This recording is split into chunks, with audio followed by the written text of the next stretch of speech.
Andrew Smith was never the type of man you'd expect to abandon his wife, especially not on the very day she was giving birth to his child.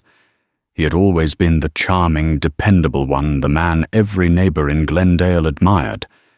But hidden beneath the surface was a secret that would upend more than one life. While Jessica labored alone in a sterile hospital room, Andrew was elsewhere, exchanging vows with his mistress. In that moment, he believed he was chasing true happiness. Little did he know that 3 years later, regret would strike harder than he could have ever imagined. Andrew Smith grew up in a tight-knit family on the outskirts of Glendale, California. His parents, Richard and Monique Smith, were known in their neighborhood for their unwavering devotion to one another. They had weathered life's storms, financial troubles, his mother's illness, and the struggles of raising 3 children without ever letting their bond break. Andrew was the middle child, neither the high-achieving eldest like his brother Marcus, nor the gentle artistic youngest like his sister Abigail. But if anyone were to ask, Andrew was the most driven. He had big dreams of becoming an entrepreneur, owning a chain of successful coffee shops, and perhaps settling into a comfortable life surrounded by friends and family.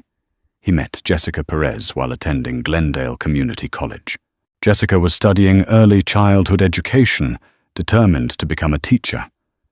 She was the kind of woman who cared deeply, not just for children, but for every person she encountered. Her warmth attracted Andrew from the start, and within weeks they had become inseparable.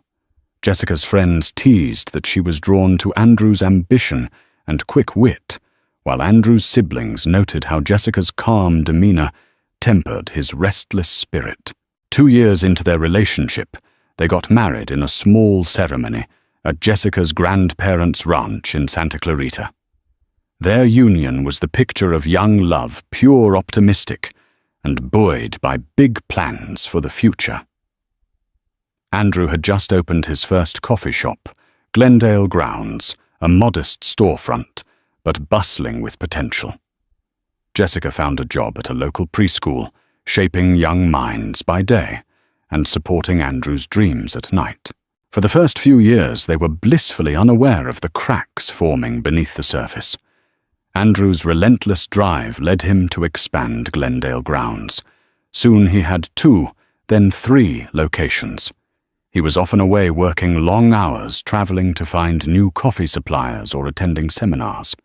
Jessica's teaching schedule was also rigorous, but she always made time for date nights and quiet moments, trying to keep the flame alive. Yet with each new coffee shop, Andrew drifted further. He started missing dinner more frequently.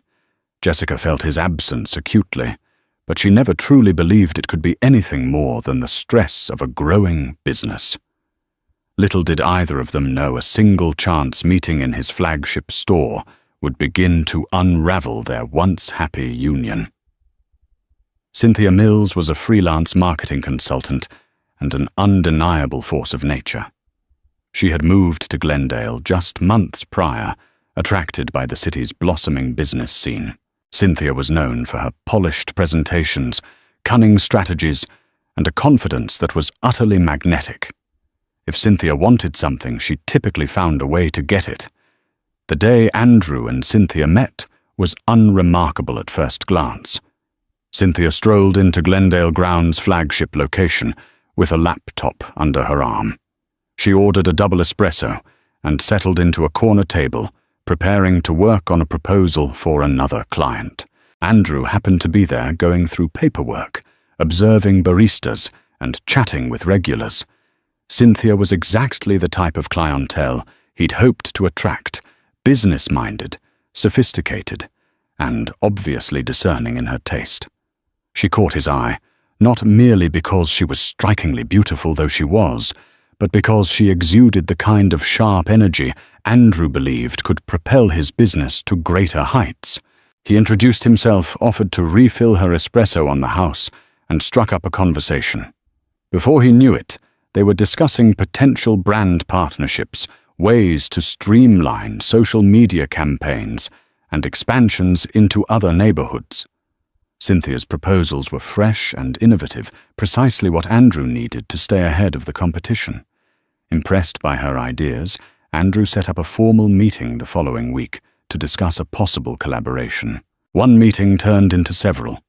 Cynthia spent long hours at the cafe, often working alongside Andrew in the back office.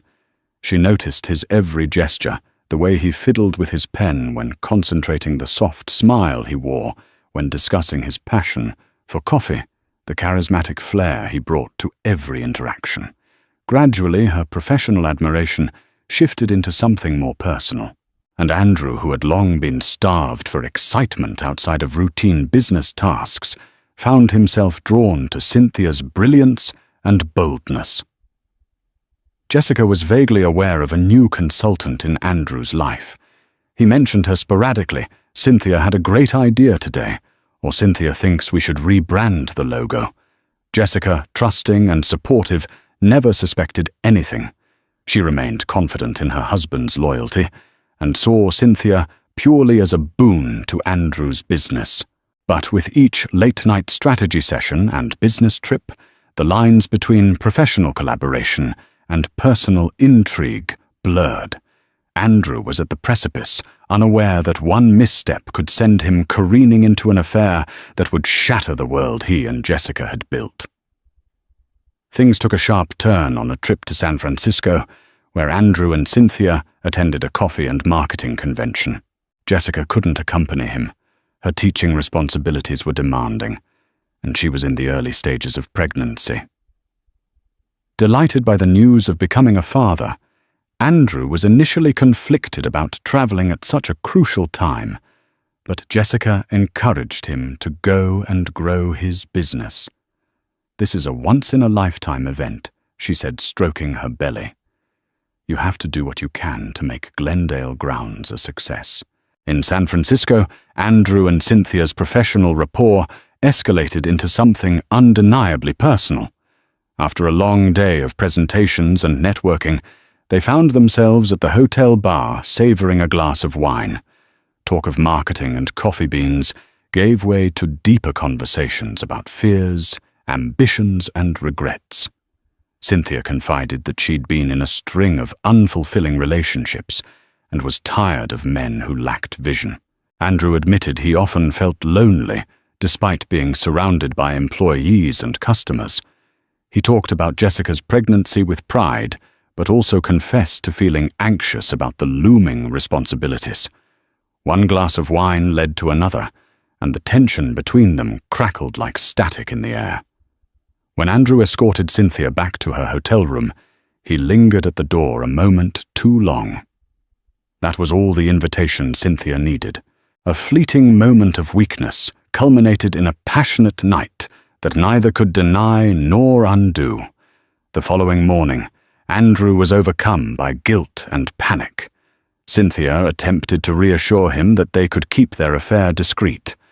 But Andrew found himself trapped between two worlds, the loyal husband about to become a father, and the ambitious entrepreneur enthralled by a woman who sparked excitement in his otherwise predictable routine. He convinced himself that this was a one-time lapse in judgment, a mistake he would bury deep. When he returned to Glendale, Andrew promised himself to break things off with Cynthia and refocus on Jessica and the upcoming baby. Yet, as any forbidden romance tends to do, the allure only grew stronger. Back home, Cynthia continued working closely with Andrew, and the emotional tie they had forged wouldn't simply disappear. Jessica, meanwhile, began experiencing complications in her pregnancy, further occupying her mind and time. Andrew found himself torn in two, helplessly wanting to be a devoted husband, but too addicted to the fire of his illicit connection with Cynthia. Jessica's pregnancy was marked by both excitement and worry. At her 20-week ultrasound, the doctor detected some minor complications. Though not life-threatening, she was advised to reduce stress rest often and attend frequent checkups. Jessica did her best to follow these instructions, though it meant cutting back on her teaching responsibilities. Her colleagues at the preschool were understanding, sending her well wishes and covering her classes. Andrew appeared supportive, at first driving her to the hospital for appointments, making sure she took her vitamins, and promising to make time for her, despite his hectic schedule. But unbeknownst to Jessica, Andrew's emotional investment had veered dangerously off course. He was juggling phone calls from Cynthia, who pitched new ideas and invited him to after-hours networking events.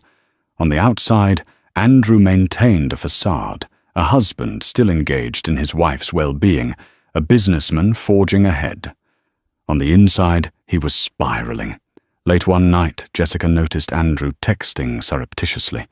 She confronted him, albeit gently worried that he might be overworking. He brushed it off, claiming that a supplier had changed terms at the last minute, forcing him into crisis mode. Jessica chose to believe him. After all, Andrew had never before given her a reason to doubt him. She wanted to cling to the image of the devoted man she married. However, Jessica wasn't entirely oblivious. She sensed Andrew's distance, the way he seemed perpetually lost in thought. She tried to bridge the gap by planning a romantic dinner at home, decorating the living room with fairy lights, and cooking his favorite meal, creamy mushroom pasta. Andrew appreciated the gesture, but the intimacy felt strained. Where once they would have fallen into comfortable conversation, now silences hung heavy. Jessica chalked it up to business stress and her own pregnancy-related mood swings, hoping time would realign them. Cynthia, for her part, was not inclined to stay in the shadows. Initially, she told Andrew she was content with secrecy, but as her feelings deepened, so did her aspirations. She wanted Andrew fully not in stolen moments. She started leaving voice messages, hinting at a life they could share. She began dropping by Glendale grounds, unannounced, claiming business emergencies. Slowly she planted herself in Andrew's world, making it impossible for him to avoid her or hide her presence from prying eyes. With each day, the weight of Andrew's deception grew heavier, even as Jessica's due date grew closer. The delicate balance he thought he could maintain was teetering dangerously, one misstep away from collapsing and crushing everything in its path. As Jessica entered her final trimester, her health became increasingly fragile. Doctors' visits became weekly routines. She was ordered to spend more time on bed rest, limiting her mobility. During this period, Andrew tried to be more present, yet every moment of solace Jessica found in Andrew's support was counterbalanced by the haunting sense that his mind was elsewhere. In the midst of this tension, Glendale Grounds was about to open its fourth branch, a massive milestone for Andrew's business. Local media, including the Glendale Register, planned to cover the grand opening, raising the cafe's profile in the community. Jessica wanted to celebrate Andrew's success. She urged him to invite friends, family, and staff to a soft launch party. Despite her limited mobility, she coordinated with Andrew's sister Abigail to decorate the new location. She even crafted handwritten invitations for the staff, praising their hard work. Cynthia was of course involved in every aspect of the marketing campaign for the new branch. Jessica and Cynthia finally met briefly at the soft launch.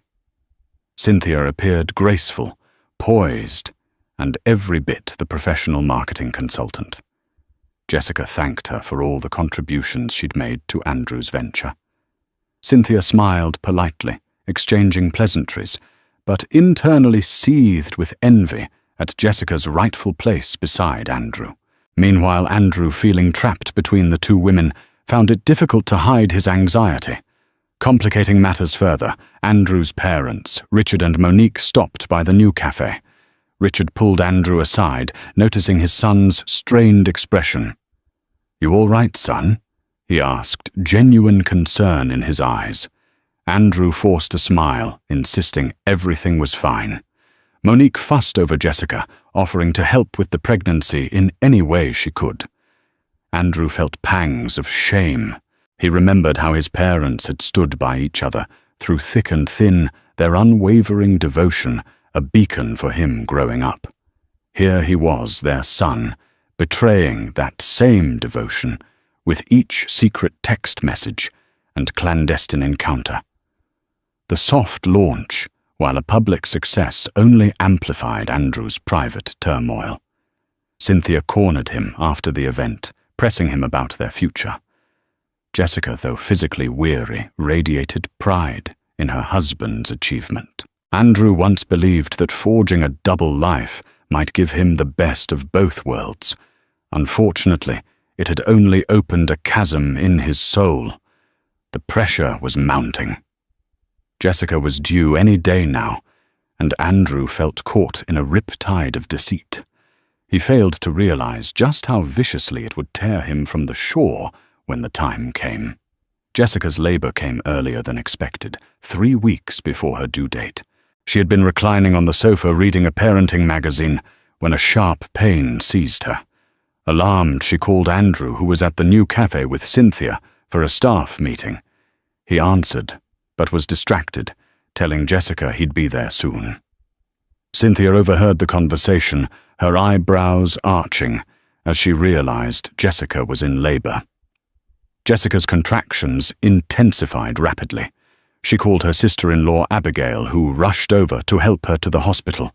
The on-call physician, Dr. Clara Alvarez, examined Jessica and confirmed the baby was on its way, though she also warned that Jessica's blood pressure was dangerously high. Jessica was in tears, partly from the pain, but mostly from the fear that Andrew hadn't arrived yet. Abigail tried to calm her, promising that Andrew would be there any minute. Across town, Andrew felt the intensity of Cynthia's gaze. She watched him with an almost predatory interest as he hung up the phone. Instead of rushing to Jessica, he hesitated, caught in a bizarre swirl of emotions. Cynthia seized the moment to convince him that maybe their love was meant to be that Jessica's pregnancy had never truly kept him by her side. Andrew was vulnerable, exhausted by the months of lies, and he found himself listening to Cynthia's every word. What Andrew did next was unimaginable. Instead of driving to the hospital, he accompanied Cynthia to a courthouse in Van Nuys. Cynthia had orchestrated it perfectly, claiming they needed to make their relationship official if Andrew truly wanted to break free from the charade of his failing marriage. It was a reckless act spurred by emotions and illusions. Andrew, guilt-ridden, yet seduced by the idea of a fresh start, succumbed to Cynthia's plan. In a haze, he signed the necessary paperwork, exchanging vows in a rushed civil ceremony, while Jessica was enduring labor pains. At Glendale Memorial Hospital, Jessica was wheeled into the delivery room. Her blood pressure continued to climb, and the baby's heart rate spiked, alarming the medical team. Monique and Richard arrived, desperately calling Andrew's phone, but he never picked up. Jessica sobbed, asking for her husband, longing for him to hold her hand. Abigail insisted that Andrew must be stuck in traffic or dealing with an emergency. Behind the curtains, Dr. Alvarez prepared for a possible C-section if Jessica's condition worsened. Outside, a thunderstorm gathered over Glendale, mirroring the tumult within Jessica's heart. Jessica gave birth to a daughter, Amelia Rose Smith, at 2:45 a.m. The medical team managed to stabilize Jessica's blood pressure, and after a tense few hours, both mother and baby were safe. Yet the momentous joy of welcoming Amelia into the world was marred by Andrew's absence. He was nowhere to be found, and no one had heard from him since earlier that day. While Jessica clung to her newborn, tears slid down her cheeks. The only reassurance she had was Abigail's gentle voice telling her that everything would be all right. Deep down, Jessica felt a sinking dread. Was Andrew hurt, or had he chosen to abandon her at her most vulnerable hour? In reality, Andrew was in a small, nondescript hotel room with Cynthia.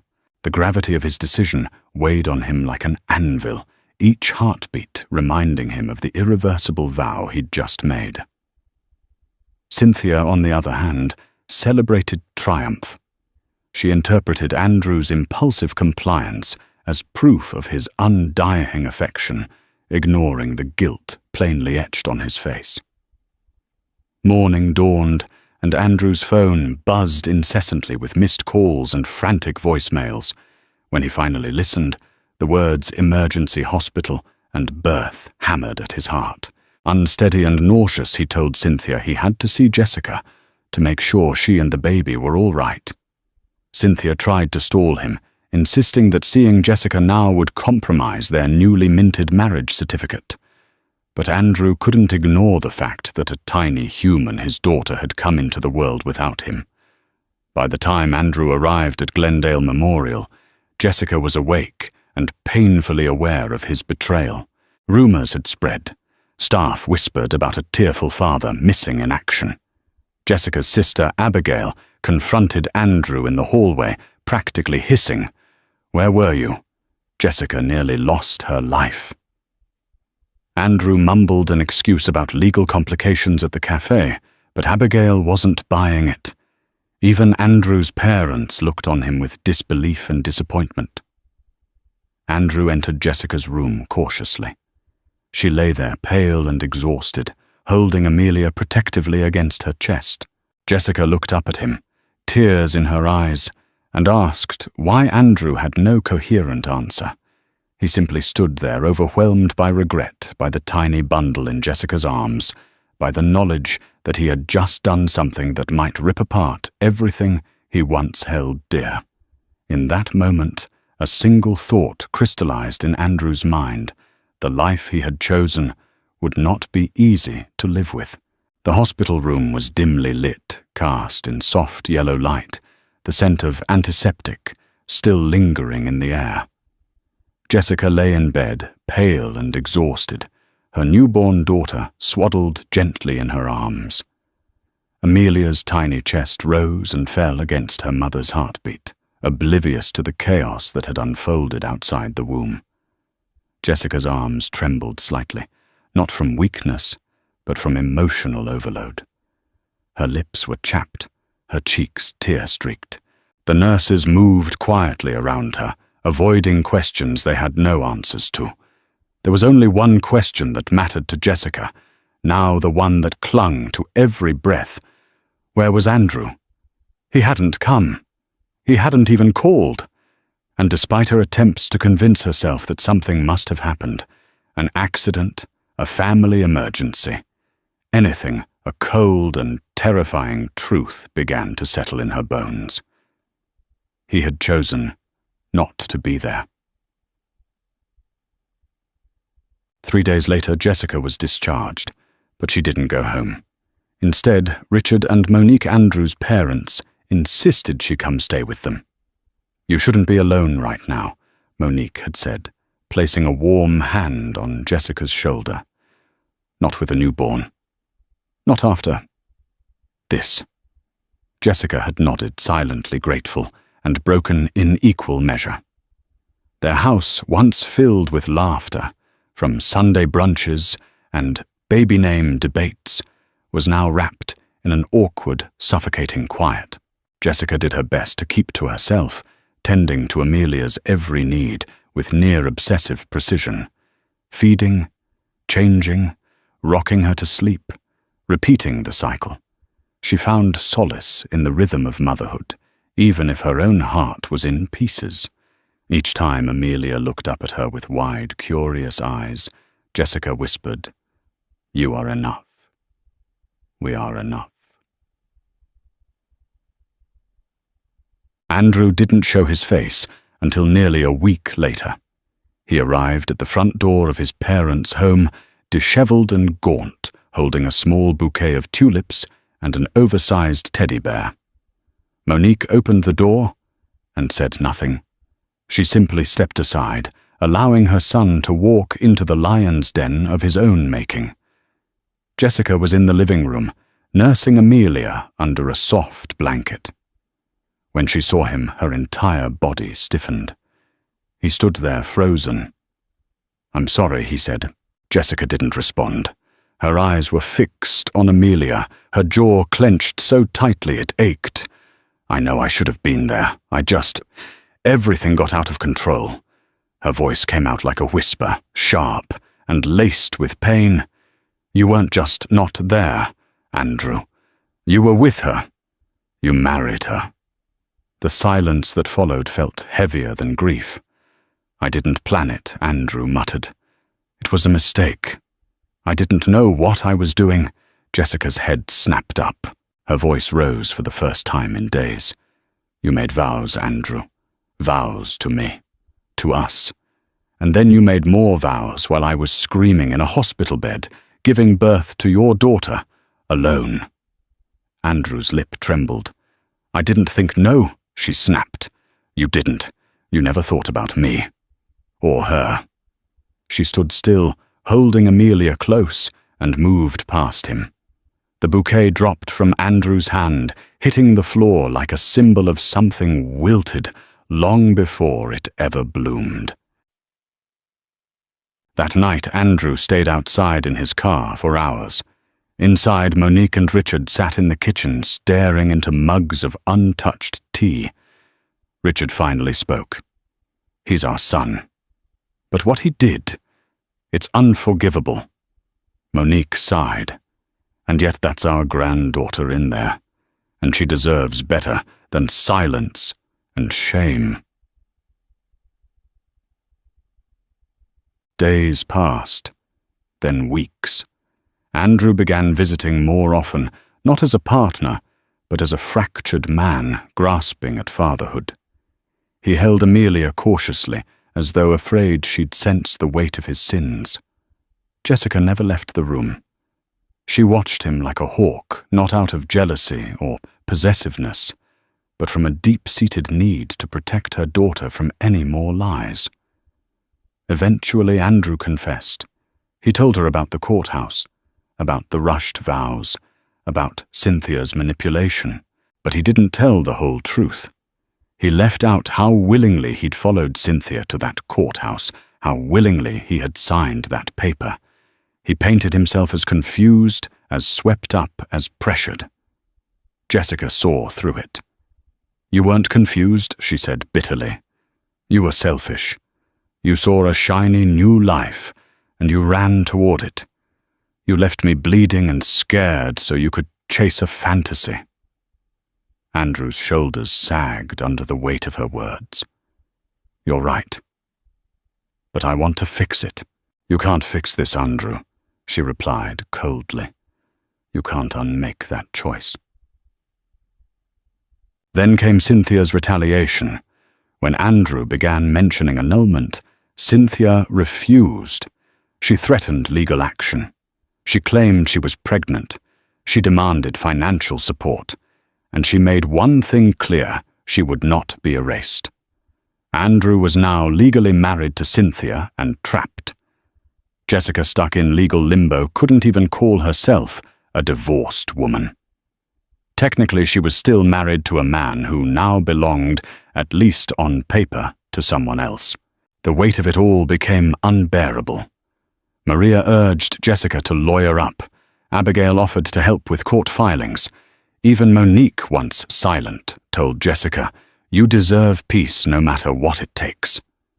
And amid all this, Amelia began to smile for the first time. Jessica wept that day, not because of joy, but because she finally realized how much she'd been holding in. Her daughter was growing. Time was moving. And Jessica, she had a choice to make. She could stay tangled in Andrew's chaos, or she could begin building a life where she was no longer collateral damage, but the foundation of something new.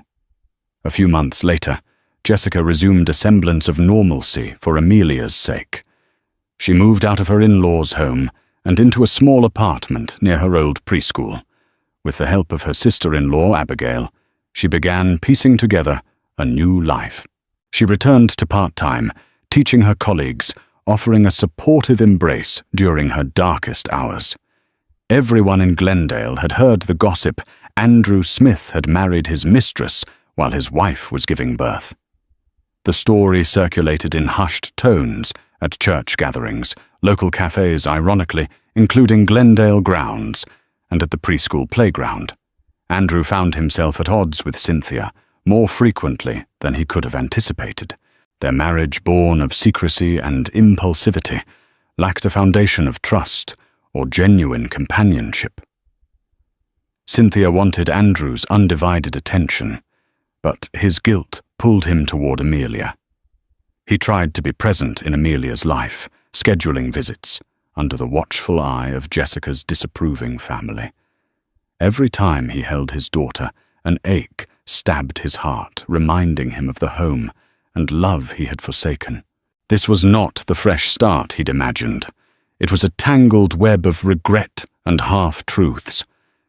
As Jessica adjusted to single motherhood, she found unexpected solace in therapy sessions offered through her school's counseling program.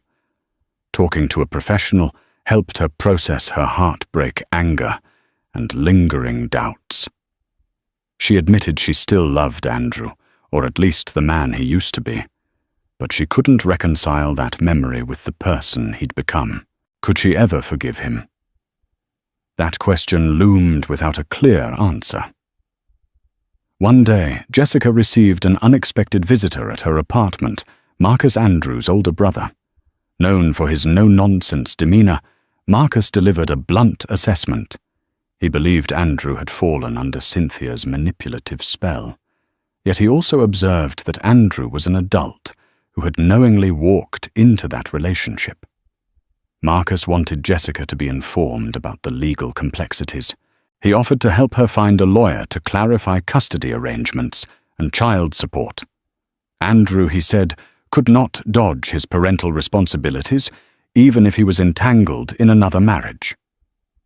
Jessica appreciated the gesture, though it pained her that everything now had to be formalized in legal documents. Through all this, Amelia's presence was the one shining light.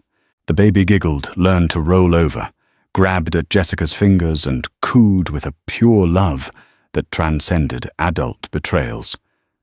Jessica clung to that innocence, determined to protect her daughter from the storm Andrew had unleashed. As the first year of Amelia's life unfolded, Andrew's internal conflict intensified. He had tried to negotiate an annulment with Cynthia, but she stonewalled him, demanding a large financial settlement. Cynthia had grown more possessive, possibly realizing that the rush of victory from winning Andrew was fleeting if he remained emotionally distant. Desperate, Andrew sought the counsel of a divorce attorney, Joseph Brandt, who laid out the grim possibilities. Since Andrew and Cynthia had legally married, dissolving the union would be costly and complicated. Given that Cynthia was not simply walking away, the matter could drag on for years if contested. Andrew's mind spun at the prospect. Glendale grounds, though profitable, might not withstand a legal war. And then there was Jessica and Amelia. He wanted to be there for them, to provide a comfortable life for his daughter, but each passing day felt like the walls were closing in. Meanwhile, Jessica grew stronger in her independence. She threw herself into teaching with Amelia as her primary motivation. The more she focused on her own life, the clearer it became that Andrew's choices were out of her control. Though she felt pangs of love and sorrow, she knew a future with him now came with heavy baggage named Cynthia. Cynthia, unrelenting, tried to mold Andrew into a trophy husband. She insisted he attend galas, marketing seminars, and social events that she organized. She wanted to showcase her success. Look, I have the most sought-after entrepreneur in Glendale by my side, but Andrew's heart wasn't in it. He would plaster on a polite smile for photographs, while silently yearning to be reading bedtime stories to Amelia or checking on Jessica's well-being. One evening, Andrew decided to slip away from a networking event to drive by Jessica's apartment. As he parked outside, he saw the soft glow of lamplight through the window. Inside, Jessica was cradling Amelia, singing a lullaby. Andrew felt an almost physical pain, an overwhelming wave of regret and sorrow. He realized that in chasing a reckless fantasy, he had lost the chance to be a father to his daughter in all those little day-to-day ways that truly mattered. That night, Andrew didn't step out of his car. He just watched quietly, tears threatening to spill. He realized that no matter what legal or financial battles lay ahead, he would need to do something drastic to rectify or at least mitigate the damage he had done. The question was, how much was he willing to sacrifice to make things right? It began with a phone call. Jessica had just returned from the grocery store, balancing a squirming Amelia on one hip and a bag of produce on the other, when her phone rang. The caller ID was unfamiliar, Elena Collins, it read. Jessica hesitated for a beat before answering. Ms. Perez, the voice on the other end, was smooth, almost apologetic. "I'm Elena Collins from the Glendale Register. I'm working on a feature story regarding Andrew Smith, the founder of Glendale Grounds. We've received several anonymous tips that his personal life may have intersected with his business decisions. Would you be open to an interview?" Jessica froze. Her breath caught in her throat. It wasn't the first time she'd felt the heat of whispers following her at the preschool or sensed stares at the park playground. But this was different. This was the press. This was exposure. "I'm sorry, I'm not interested," she said, her voice clipped but polite. "Please don't call me again." Jessica hung up and stared at the floor, her heart pounding. Her daughter clung to her, sensing her mother's tension. She kissed Amelia's forehead and whispered, "It's okay, baby. We're okay." But they weren't. The next day, the headline exploded across the internet. Cafe King's secret vows. A tale of betrayal and big business. Jessica's photo, taken from her old Facebook profile, was plastered beside Andrew's and Cynthia's. The article was filled with speculation, anonymous sources, and just enough truth to make it impossible to ignore. It detailed Andrew's courthouse wedding, on the day Jessica gave birth, the existence of Cynthia in Glendale Grounds operations, and even claimed that Cynthia was now pregnant with Andrew's second child. Jessica sat at her kitchen table, the newspaper trembling in her hands. Her coffee had gone cold. Her heart felt as if it had been ripped from her chest and laid bare for the entire town to dissect. The shame, the humiliation, it all came crashing down. At the preschool, parents gave her sympathetic looks, cloaked in curiosity. At the grocery store, strangers whispered behind aisle displays. Jessica did her best to hold her head high, but inside she was unraveling. She felt stripped of her privacy dignity and the little stability she had built over the last year. Later that week, Maria, her outspoken cousin, burst into Jessica's apartment. "You have to respond," Maria said, throwing the newspaper on the counter. "You can't let her control the narrative. You can't let people think you were the problem." "I don't care what they think," Jessica whispered, staring blankly at the window. "I care about Amelia." Maria's voice softened. "And Amelia will grow up Googling her parents one day. Do you want her to find this and think you were silent because you had something to be ashamed of?" Jessica blinked back tears. "I was in labor. He was marrying someone else. What else is there to say?" Meanwhile, Andrew was spiraling. Glendale Grounds had started to suffer. Once a local darling of artisanal charm and community pride, the cafes were now haunted by the scandal. Long-time customers boycotted the stores. Business partners pulled out of potential collaborations. His inbox was flooded with emails, some cruel, some disappointed, a few supportive but all overwhelming. In private, Andrew seethed, not at Jessica, not even at the media. He seethed at himself for letting it get this far, for trusting Cynthia, for believing that a woman who craved power could ever be satisfied with love. He confronted Cynthia one night, demanding to know if the pregnancy rumors were true. "Are you pregnant or not?" He barked. Cynthia smiled lazily, swirling her wine in a glass. That's none of your business, darling, unless you plan to take responsibility. Don't play games. She leaned in her voice like poison-laced silk. You made me a promise, Andrew. You left your wife. You married me. And now you're embarrassed because people know the truth, poor Andrew. The world's seeing who you really are. He stormed out. Desperate to reclaim some control, Andrew messaged Jessica. Can I come by just to talk, after Amelia's asleep? I need to explain. Jessica stared at the message for a long time before replying, 1 hour. Don't be late. That evening, the atmosphere in her apartment was charged and tense. Amelia was asleep in her crib. The quiet hum of the baby monitor filled the silence between them. Andrew looked worn older, paler, beaten down by headlines and regret. He took off his coat and stood awkwardly near the kitchen counter. I'm sorry, he began. Jessica folded her arms. You've said that before. I know, but this time I mean it without expecting anything in return. I want to tell the truth. He explained everything, the legal mess, Cynthia's manipulation, the pregnancy lie. He still hadn't seen any proof, and his failing business.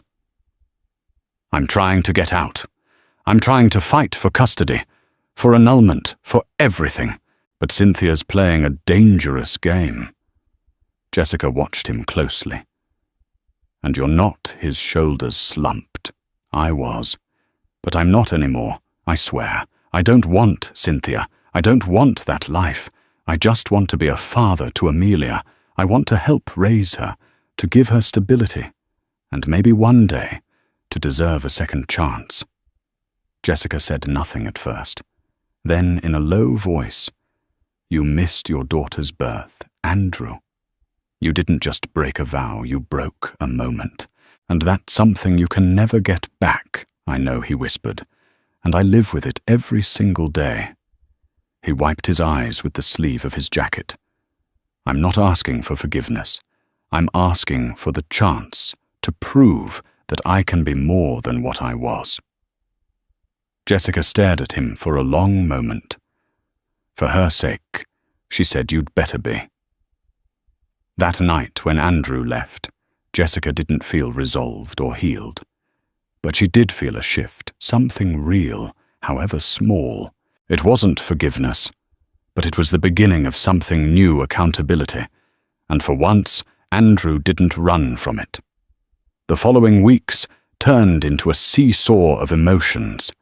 Jessica allowed Andrew scheduled visits with Amelia, making him promise not to bring Cynthia. Andrew complied, driving over after work to spend a couple of hours with his daughter, reading picture books or simply watching her play. Amelia, unburdened by adult conflicts, giggled and squealed, reaching out her tiny arms for her father. Each visit filled Andrew with a bittersweet mixture of joy and remorse. Meanwhile, Cynthia launched her own campaign. She began appearing unannounced at Glendale grounds, making public scenes whenever Andrew tried to avoid her. On one occasion, she threw a coffee mug against the wall, shattering it, and screamed about Andrew's betrayal. Staff members exchanged looks of alarm. Andrew was forced to ask Cynthia to leave, but she threatened a lawsuit for emotional distress. It was the kind of drama that neither Andrew nor his employees could contain. Word spread further, tarnishing the cafe's reputation. In a desperate attempt at damage control, Andrew considered selling Glendale grounds entirely, or at least transferring ownership to remove himself from the public eye. Yet something in him resisted, letting go of the dream he had poured so much effort into. That dream, after all, had once been shared by Jessica. He wasn't ready to abandon it, not unless there was no other choice.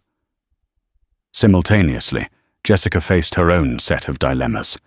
She had found a new sense of self after Andrew's betrayal, an independence that, while painful, was also empowering. The question lingered, did she want Andrew back in her life, beyond his role as Amelia's father? Could she love him again? Did she even want to friends? And family weighed in most urging caution. Jessica's cousin Maria told her not to risk her heart again. Abigail, torn by loyalty to both her brother and Jessica, simply said she would support any decision Jessica made.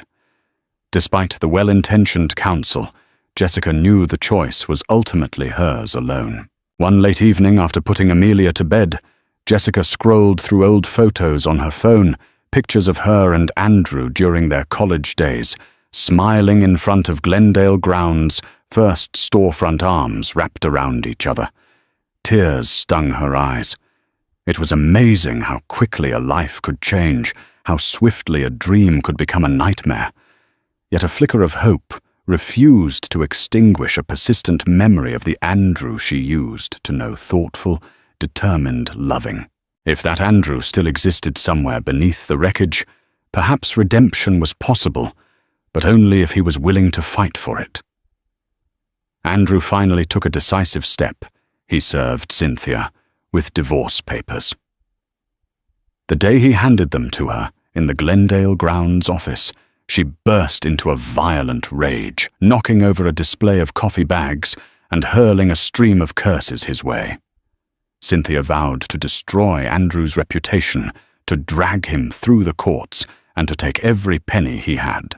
Andrew steeled himself, knowing it could get ugly, but he also felt a sense of relief for having chosen a path, no matter how perilous. Cynthia's next move was to go public. She scheduled an interview with Elena Collins, the same journalist from the Glendale Register, to tell her side of the story. In a lengthy exposé, Cynthia painted Andrew as a manipulative cheater who promised her marriage and then threw her aside. She claimed to be pregnant, though she provided no medical proof. She also cast aspersions on Jessica, insinuating that Jessica had driven Andrew into Cynthia's arms by being too controlling and needy. The article spread like wildfire, spurring heated debates in social media groups and local forums. Glendale grounds faced more boycotts, and Andrew's personal phone was inundated with hateful messages. Despite the chaos, Jessica noticed something different about Andrew. He no longer wavered. He attended every court hearing, every mediation, prepared to stand up for himself. He publicly declared Cynthia's allegations false, challenging her to present evidence of her supposed pregnancy. Moreover, he consistently showed up for Amelia, never missing a scheduled visit. The shift was subtle, but undeniable. Andrew was finally taking responsibility for his actions, rather than hiding. At one court hearing, Cynthia arrived with a lawyer, but still no proof of pregnancy. The judge grew impatient, demanding to see medical records. Cynthia tried to stall, claiming she needed more time. Andrew's lawyer seized the opportunity to highlight her lack of credibility. Outside the courtroom, Andrew and Jessica found themselves briefly alone. Andrew thanked Jessica for not attacking him in the press. Jessica responded that she wanted Amelia to grow up respecting both parents if possible. "You made the choices that led us here," she said, eyes brimming with both sadness and a hint of compassion. "But I don't want this to end in endless hatred. It's bad for Amelia." That conversation lingered in Andrew's mind. For the first time since the fiasco began, he felt a tiny measure of hope, not necessarily that Jessica would take him back, but that perhaps they could move forward in a healthier way. Even as Cynthia's fury promised more storms ahead, Andrew stood firm. He realized he might be too late to fix the damage he had done, but for Amelia's sake, and perhaps for Jessica's, he wanted to try. A few more months rolled by, bringing both relief and new challenges. The court compelled Cynthia to submit to a medical examination. The results proved she was not pregnant, confirming Andrew's suspicion that the pregnancy was a fabrication to maintain control. Incensed by being caught in her lie, Cynthia ramped up her intimidation tactics. She threatened to reveal intimate details about her and Andrew's affair, claiming she had photos and messages that would mortify him. Andrew's lawyer countered with a cease and desist letter, warning Cynthia that releasing any private content without consent could open her to legal consequences.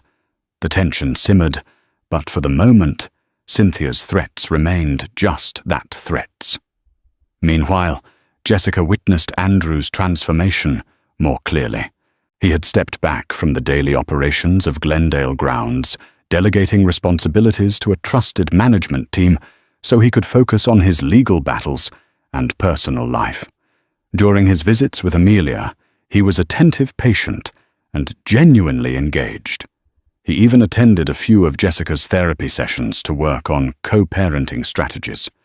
Though far from perfect, he was making real efforts to repair what he could. Yet the question still lingered, could they reconcile romantically? Jessica wrestled with that uncertainty. In therapy, she admitted that while she saw positive changes, the betrayal ran deep. She worried about setting a dangerous precedent, that she might inadvertently teach Amelia that it was okay to accept infidelity or abandonment. On the other hand, she recognized that people could change if they truly confronted their wrongdoing. She didn't want to bury her own capacity for forgiveness. Andrew, for his part, didn't push. He asked Jessica if they could go on a walk together with Amelia in her stroller just to talk. Jessica agreed, and they met on a sunny afternoon at Verdugo Park. They strolled beneath leafy trees, making small talk at first about Amelia's feeding habits, her new obsession with a plush teddy bear. Gradually, the conversation turned more serious. Andrew spoke candidly about his regret, his foolishness in thinking Cynthia was the thrill he needed. He confessed that the life he truly wanted was the one he'd thrown away, but he accepted that getting it back might never happen. He just hoped Jessica would see that he was genuinely remorseful. They ended the walk by a small pond where ducks gathered. Amelia squealed at the sight of them, reaching out her chubby arms. Jessica looked at Andrew, who held Amelia's tiny hand, and for a fleeting moment, the scene felt familiar, like an echo of the family they were supposed to be. Jessica felt a twinge of longing. Maybe they could chart a new path. But neither of them spoke that thought aloud, uncertain of how to proceed without reopening old wounds. 3 years had passed since that fateful day Jessica went into labor. 3 years since Andrew made the catastrophic decision to marry his mistress while his pregnant wife lay in a hospital bed. The legal processes dragged on, but at last, a weary judge granted Andrew a divorce from Cynthia, citing fraud as the primary cause. Cynthia vanished from Glendale shortly after leaving behind a trail of rumors and unpaid debts. Glendale grounds, weathering an initial slump, rebounded under a new marketing campaign, and a sympathetic public who found Andrew's renewed humility more palatable than his previous brash ambition. Amelia was now a rambunctious toddler, her curly hair framing a mischievous smile. She bounded around Jessica's small apartment, filling the rooms with laughter. Andrew visited often, sharing meals and reading bedtime stories. He never stayed overnight, respecting Jessica's emotional boundaries, but he was there. And it made all the difference to Amelia, whose face lit up whenever he walked through the door. Andrew and Jessica had been slowly, cautiously inching toward reconciliation. They enrolled in a co-parenting class, which transitioned into a couples counseling program once Jessica felt stable enough to consider rebuilding their relationship. Their counselor, Dr. Samantha Lee, guided them through trust exercises and long, sometimes painful dialogues. Andrew owned his mistakes with sincerity that Jessica had never seen before. Jessica spoke her truth, explaining the deep wounds left by his betrayal. She set firm boundaries about honesty and accountability. Little by little, the walls cracked. On Amelia's 3rd birthday, they threw a small party in Jessica's new rental house, a modest but cozy place with a backyard. Family and close friends gathered, including Andrew's parents, Jessica's cousins, and a handful of their old college friends. Balloons dotted the fence line, and a homemade chocolate cake sat on the picnic table. Jessica stood by the grill flipping hamburgers, while Andrew chased Amelia around the yard, both shrieking with laughter. In a quiet moment, Jessica's cousin Maria approached, gave her a hug, and whispered, "I've never seen you smile like this since before everything happened. You look happy." Jessica realized she was happy at least in that fleeting moment. After the guests left, and the yard was littered with wrapping paper, Andrew helped Jessica put Amelia to bed. They read her a new storybook about a family of bears who lose their way and find each other again. Amelia nodded off, her little fist wrapped around Andrew's finger. Jessica and Andrew stood there, watching their daughter sleep, the moonlight casting a soft glow on Amelia's rosy cheeks. Andrew turned to Jessica, tears brimming in his eyes. "I'm so sorry," he said, voice trembling. "For everything." In that quiet moment, Jessica placed her hand gently on his cheek.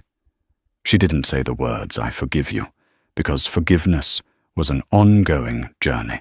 But the gesture was enough to let Andrew know that at last there was a path forward. A path that involved acknowledging the past while daring to hope for a better future together. Though 3 years had already passed since the day Andrew married his mistress, the full weight of his regret would linger well beyond that timeline. Each milestone, Amelia's first words, her first steps, her first day of preschool, reminded him of the moments he nearly forfeited. He often lay awake at night, tormented by vivid memories of Jessica in that hospital bed, crying out for him, while he was somewhere else, exchanging vows that meant nothing but heartbreak. However, life in its strange mercy granted him a second chance. Andrew used it to become the father and partner he should have been all along. He poured his energy not just into Glendale grounds, but also into rebuilding the trust he had squandered with Jessica. Slowly, they found their way back to affection. It wasn't like the youthful honeymoon phase they once shared. It was more measured, scarred by pain, but underpinned by a deeper, steadier love forged through hard-earned lessons. Even so, regret was Andrew's daily companion. Some days, it was a dull ache, a reminder of his frailty. On other days, it flared painfully, especially whenever he saw Jessica quietly wipe away tears, triggered by a stray thought of that dark time. But in facing that regret, head-on, in never forgetting it, Andrew found a compass that guided him to be better. Because true redemption, he learned, demands that you remember why you needed it in the first place. Thank you for joining us on this emotional journey of betrayal, regret, and the fragile hope for redemption. Andrew's story serves as a stark reminder that the choices we make, especially in moments of weakness, can carry consequences that ripple through many lives. Yet it also shows that with honesty, determination, and a willingness to face the past, it's sometimes possible to rebuild what was broken. Jessica's story proves that strength and compassion can coexist, and that setting boundaries doesn't mean shutting the door to healing. The winter wind bit through her threadbare coat, but Sarah Donovan barely noticed. Strolling past neon-lit windows, she couldn't ignore the relentless ache in her belly, an ache caused by hunger and the 6-month child she carried. Shivering on the sidewalk, she glanced up at a massive TV screen, blaring the nightly financial news. There, beaming under the bright studio lights, was a man she once promised to love forever. William Donovan, her husband, a multimillionaire, famous, admired, while she trembled in the cold. Her heart twisted. How had their world turned so cruel? She had nothing, and he seemed to have it all. Sarah Donovan had known hunger before, but never like this. On that frigid evening, the wind seemed to slice through layers of her clothing directly into her bones. She pulled the sides of her coat together in a desperate attempt to keep warm. Through the swirling snowflakes, she could just make out the bright, flashing monitors in Times Square. On the largest screen, a familiar face, William Donovan, appeared. His name scrolled in large letters. Tech Investor of the Year. Applause thundered behind him in the recorded clip. Brightly lit, he was addressing a hall filled with wealth power and cameras from CNN, CNBC, and local networks. Sarah couldn't tear her eyes away.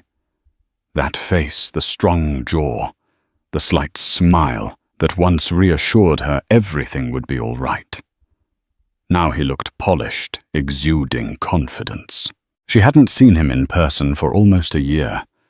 Her chest clenched with memories of the day he walked out, arguments about money and ambition overshadowing their love.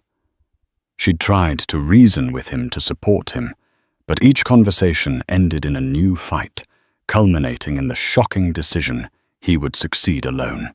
The flickering billboard cut to a montage of images, William shaking hands with Mark Cuban at a tech conference, then introducing a pioneering piece of software in Silicon Valley. Sarah saw glimpses of glamorous parties William in a tailored tuxedo, accompanied by men and women she had never met. The talk show host concluded the segment by proclaiming, "William Donovan, America's newest business sensation." Then the screen blinked to a car commercial. Just like that, he vanished into the night. Sarah blinked back tears. There was a time William's arms had been her warm refuge, promising they'd face every storm side by side. And now, pregnant with his child, she walked alone on icy sidewalks, scrounging for a place to sleep.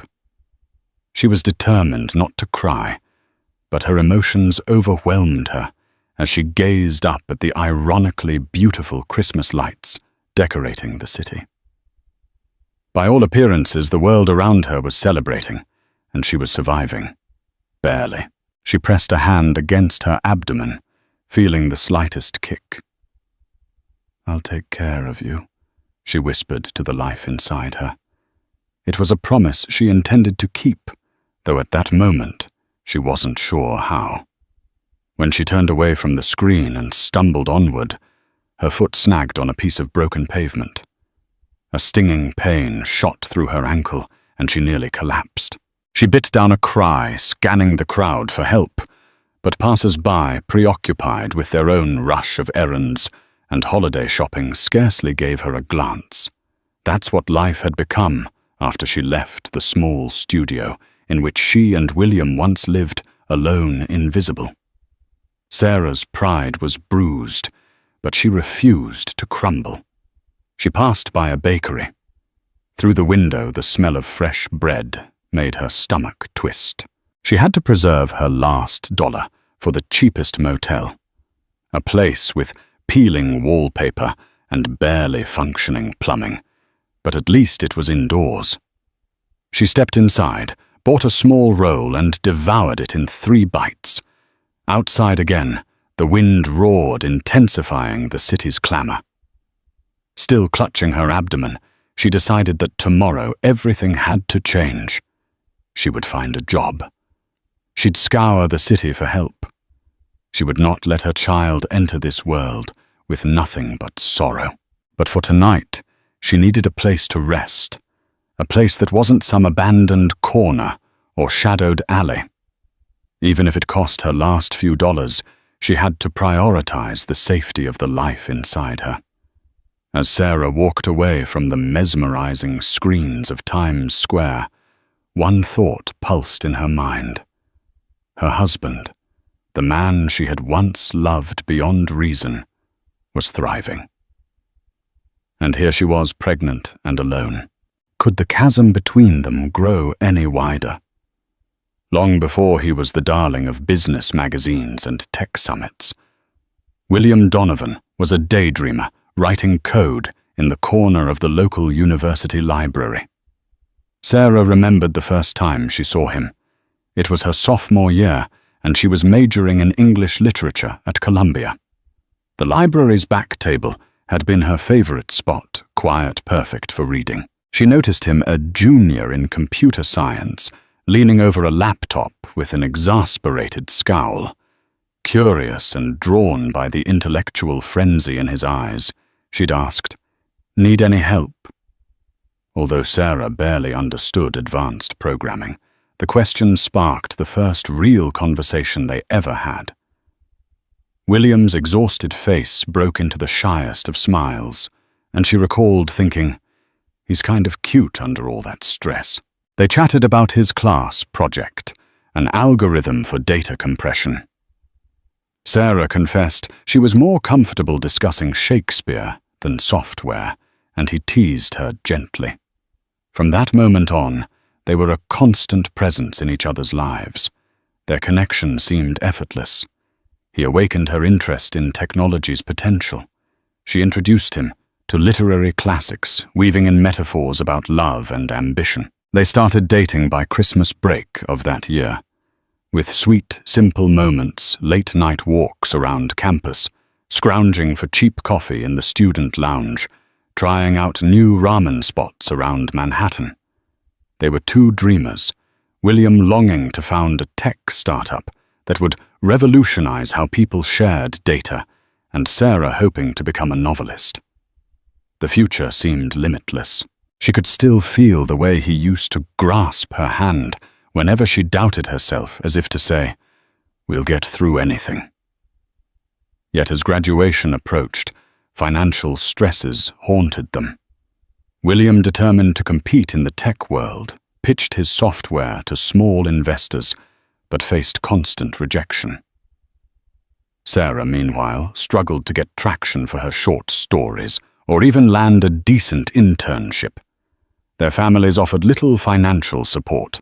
William's parents, proud owners of a modest real estate business in upstate New York, expected him to follow a more traditional path and often expressed skepticism toward his entrepreneurial obsession. Sarah's mother, whose chronic illness drained the family's savings, couldn't help beyond a few encouraging phone calls. When they got married in a humble civil ceremony right after graduation, they were brimming with hope. Their honeymoon was a short weekend, spent in a budget motel near Niagara Falls, the only getaway they could afford. But they didn't care. What mattered was their shared devotion. They returned to New York City, renting a cheap studio apartment in Queens. William coded into the late hours, while Sarah worked as a barista by day and scribbled short stories by night. Their love burned like a bright flame until cracks began to form. William became consumed with success, obsessed, really. Each failed pitch to an investor sent him into a silent downward spiral that led to outbursts. Sarah tried to reassure him that failure was part of the journey, but her optimism only irritated him. As months dragged on, the bills piled up. William grew desperate, dabbling in risky deals with shady angel investors. They had endless arguments about money. When success finally arrived nearly 2 years into their marriage, with a major investor, Kevin O'Leary from Shark Tank, buying into William's new software idea, Sarah hoped that would ease the tension.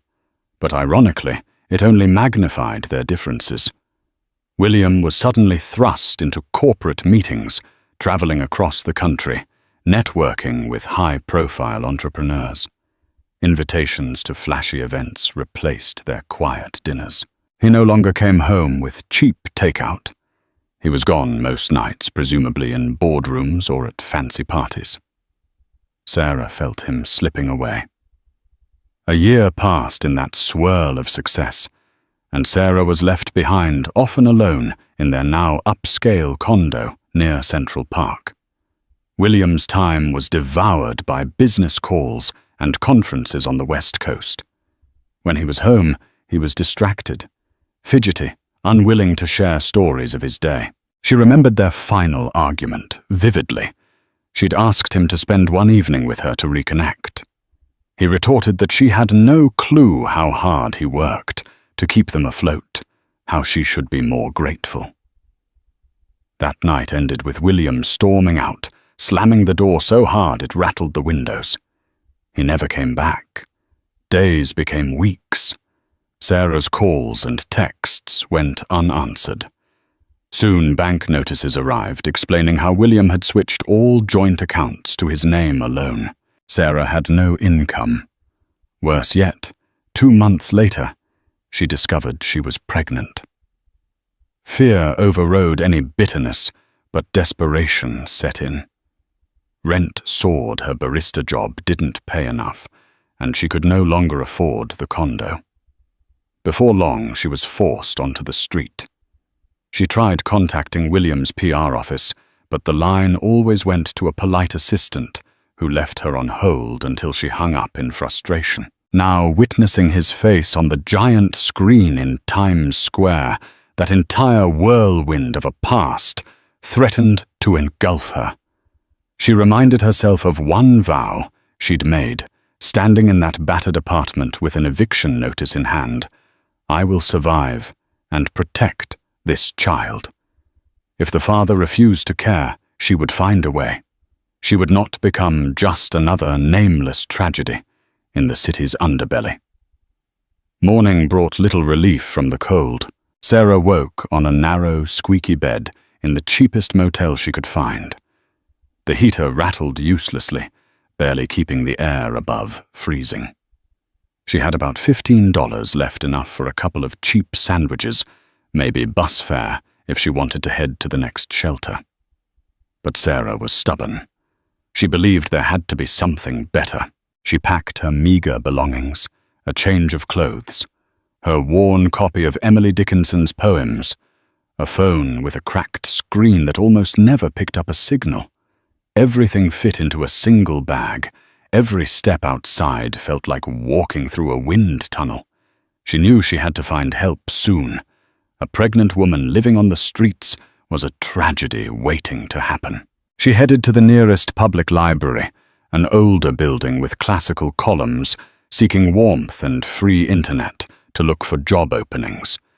Inside, near the community bulletin board, she found a flyer advertising a free women's shelter in Brooklyn. It promised hot meals counseling and prenatal support. She tore off the address tab. This might be my best chance, she thought, shoulders relaxing slightly for the first time in days. She hopped on a bus, ignoring the pitying looks from a couple of other passengers. Upon arrival, she found the shelter nestled in a quiet neighborhood. The building was large, with peeling paint and sagging steps, but the warmth she felt when she walked inside was immediate and comforting. A friendly volunteer named Rebecca greeted her with a kind smile. After scribbling her name on a form, Sarah was shown to a cramped but clean room shared with 3 other women. Each cot had fresh blankets and a small side table. Meals are served at 7 in the morning and 6 in the evening, Rebecca explained. We also have prenatal checkups every Friday with a visiting nurse from Bellevue Hospital. Sarah nearly cried with relief. A medical checkup was a blessing. She hadn't seen a doctor since learning of her pregnancy. Rebecca chatted with her for a while, asking about her situation. Though Sarah felt hesitant to reveal too much, there was something about Rebecca's gentle nature that encouraged honesty. She admitted her husband had left, that he was well off, and that she had nowhere else to go. Rebecca listened, never judging, then simply patted Sarah's shoulder. You'll be safe here. You'll get back on your feet. I'm here if you need anything, Rebecca offered. Those words of encouragement did more for Sarah's spirit than anything had in months. That first night in the shelter, Sarah lay in the dark, hearing the muffled snores of her roommates. She felt a faint flutter within her baby moving. I'm not alone, she reminded herself.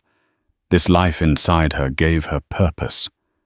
She recalled an old Emily Dickinson line, She loved something about hope being a thing with feathers. That hope had perched in her soul, refusing to abandon her even in life's darkest corners. The next morning she joined the breakfast queue. The food wasn't luxurious oatmeal, a banana-powdered orange juice, but it was warm and nourishing. Some of the residents eyed her suspiciously. They were all at different points in life's struggles, yet in their gazes, Sarah sensed a silent camaraderie that had been missing in her life for so long. As she sat down to eat, Rebecca joined her. "We have a job support program," Rebecca said, her voice quiet.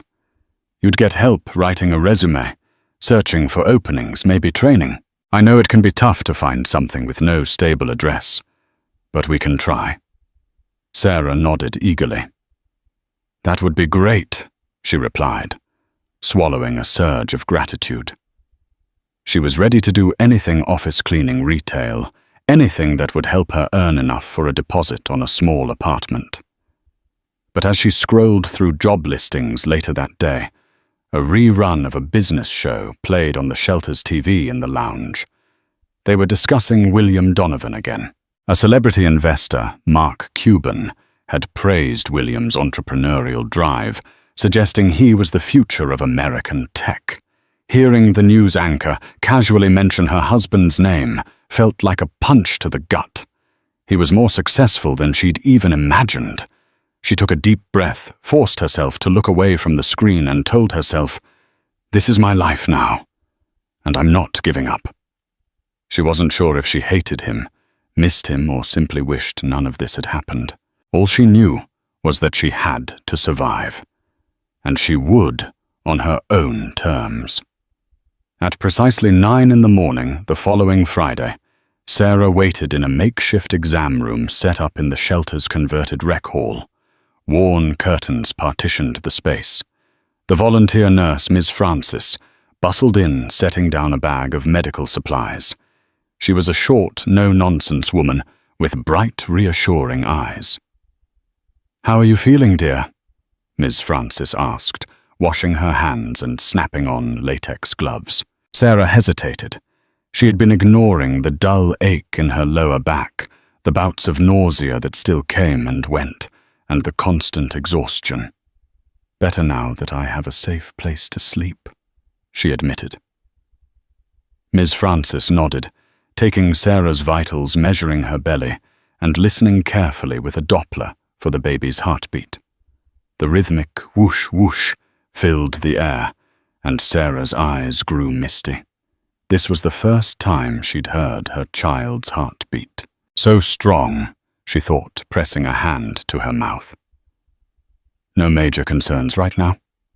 Ms. Francis informed, giving a small smile. "But you need to be mindful of your diet. Get as much protein and healthy foods as you can. And rest. Stress can harm the baby too." Sarah almost laughed bitterly. Stress was the only thing she had in abundance. But she forced a bright nod. Ms. Francis noted that Sarah would need a formal medical file at a hospital soon in case of early labor or complications. "We'll coordinate that," Ms. Francis added. "In the meantime, do you have any support person for prenatal care? A family member or—" her voice trailed. "My husband's not around," Sarah said, swallowing a lump in her throat. "No other family in the city." The nurse's expression turned sympathetic. "Well, you're not alone. We're here to help." After the checkup, Sarah felt slightly more confident. The baby was healthy. That knowledge was the anchor she clung to. She spent her afternoons in the job support program, brushing up her typing skills, practicing interview responses with a counselor named Janet. Her English degree helped. She applied for positions as a receptionist, an editorial assistant, or even a part-time tutor.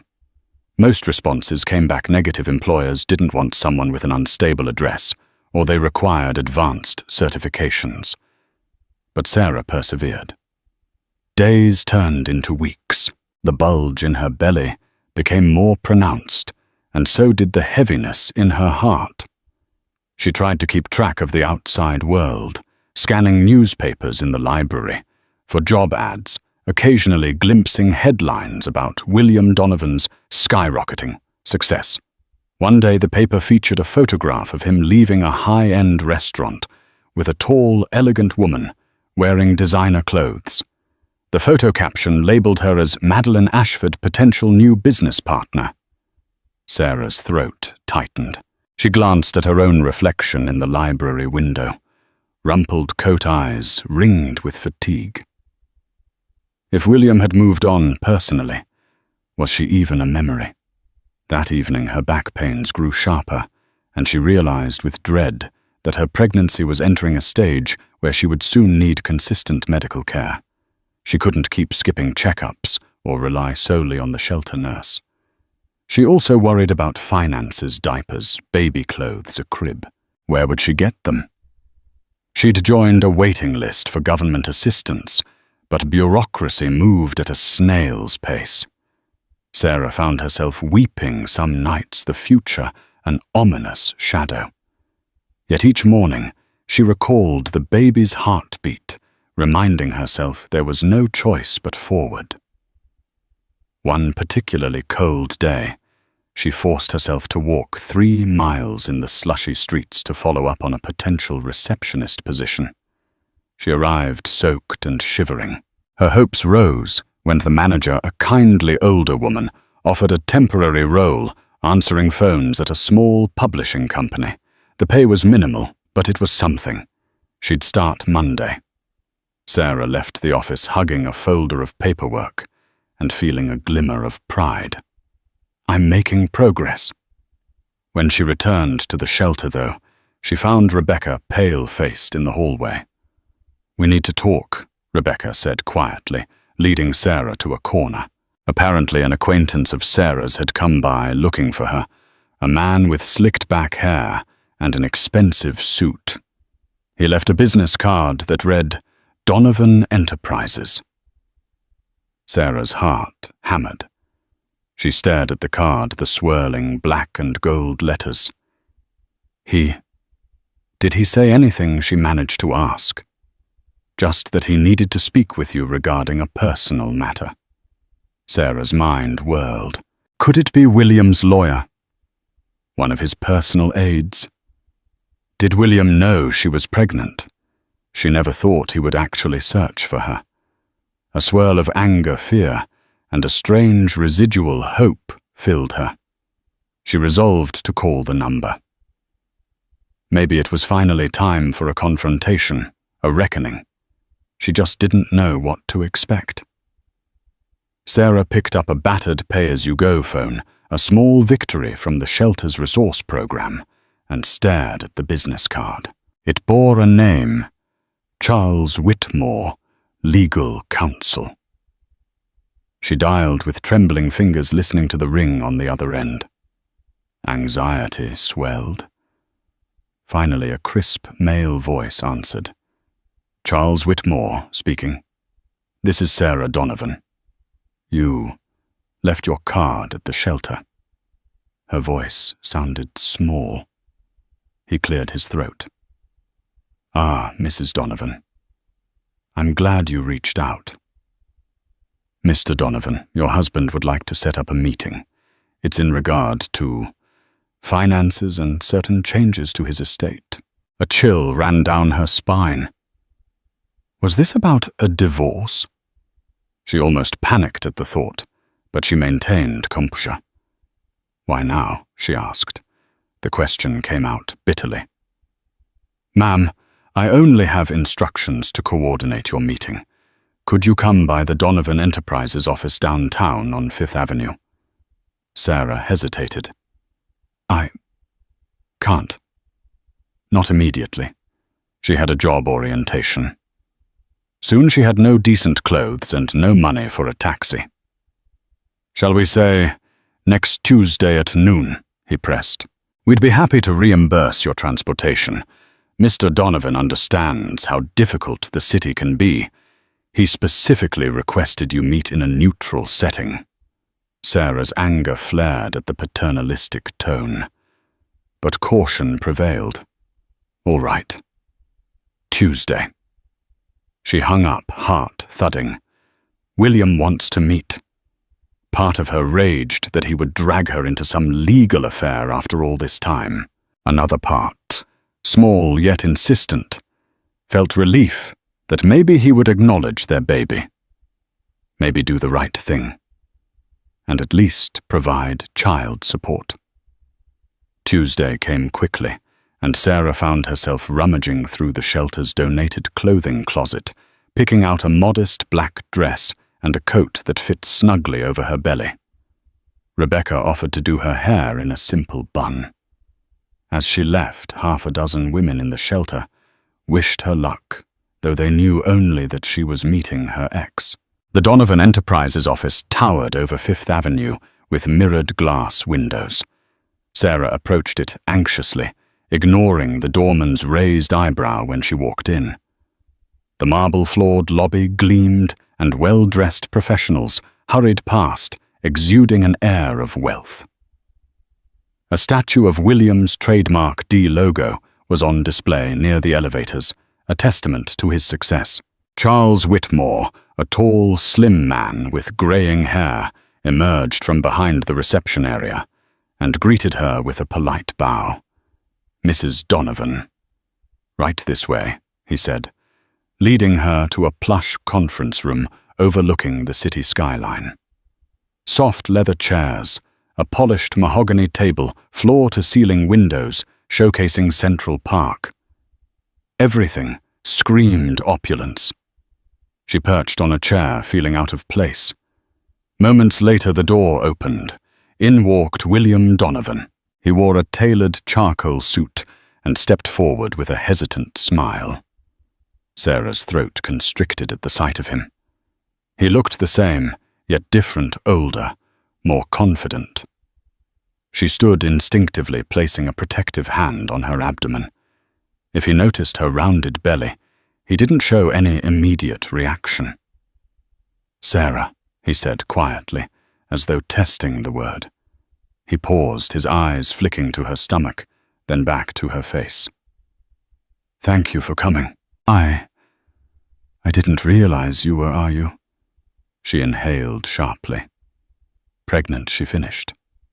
"Yes. For nearly 6 months." A fleeting expression of shock, maybe guilt, flashed in his eyes. "I didn't know," he said. You didn't tell me." Anger boiled in her. "I tried. You cut all contact. You walked out. And..." Her voice trembled. She clenched her fists. "You were too busy with your empire to pick up the phone." He exhaled, looking pained. "I'm sorry. I truly am." He sank into the chair opposite her, rubbing his temples. "I messed up. I realize that now. I've been going through a lot, but it's no excuse." She eyed him warily, uncertain if this was genuine remorse or a performance. "So why am I here?" "Did you need me to sign divorce papers? Is that it?" William shook his head vigorously. No. That's not it at all." He looked at Charles, who stepped forward, clearing his throat. "Mr. Donovan asked me to assist in drafting an arrangement to provide you with financial support, enough to cover all prenatal care, childbirth expenses, and living costs. In addition, there's a trust fund he'd like to establish for the child." Sarah felt a wave of conflicting emotions, relief that there was some practical solution, indignation that he thought money alone could fix everything, and a flicker of hope. "What about us?" she asked, voice barely above a whisper. "Our marriage?" William gazed at her, eyes clouded. "I want to help you. And our child. I know I can't change the past, but I can at least do right by you now." He hesitated, swallowing hard. "As for us, Sarah, I can't pretend I haven't caused terrible damage. I don't expect you to forgive me instantly. But maybe with time," She wasn't sure how to respond. It felt like they were strangers.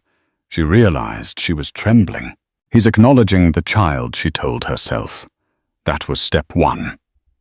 Charles laid out documents referencing monthly allowances coverage for medical bills, etc. The amounts were staggering.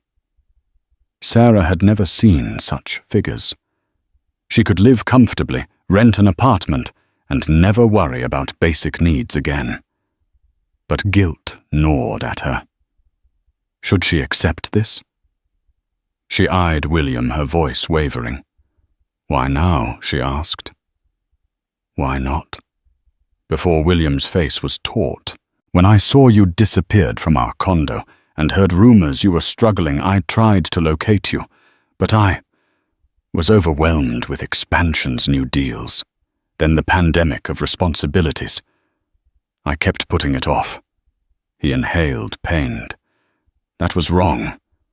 I realized I couldn't move forward, knowing you might be suffering. You deserved better." "Damn right I did," Sarah muttered, tears burning her eyes. She glanced at the legal documents. They were a band-aid solution. Maybe it was an answer for the baby. Yet a single question lingered. Could William Donovan possibly be part of my life again? She didn't sign anything that day, telling Charles she needed time to think. William offered to call her a car, but she declined, wanting to walk back to the shelter to clear her head. He handed her a card with his personal cell number, the only item that felt remotely intimate. She left the grand building uncertain whether she was stepping toward salvation or heartbreak. That evening, Sarah returned to the shelter in a daze.